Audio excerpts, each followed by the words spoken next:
Hey everyone, in this video we will see how to fix Frigidaire ice maker, ice keeps melting, freezer temperature, gasket and airflow.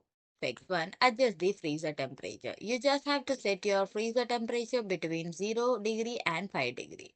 Wait for 4 to 6 hours for the temperature to stabilize. Check the ice maker after the stabilization period. Fix 2. Check door and dispenser seal. Inspect the rubber door gasket around the freezer for wear. You just have to perform a dollar bill test, close the door on a bill and check if it slides out easily. If the bill slides out easily, the gasket may be falling and require cleaning or replacement. Check the ice dispenser flap on a door for a proper closure. Ensure no ice is jamming the dispenser door open. Fix 2. Clear the ice blockage. You just have to remove the ice bin completely, then empty out all clumped ice. Inspect the dispenser chute for a ice maker housing for frost buildup and a frozen chunks.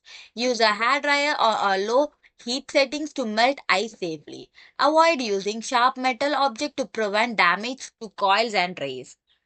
Fix 4. Inspect the water filter. You just have to replace the water filter if hasn't been changed in a 6 month. Refer official Frigidaire water filter replacement guide. Identify the correct replacement cartridge for your specific model. Thanks for watching.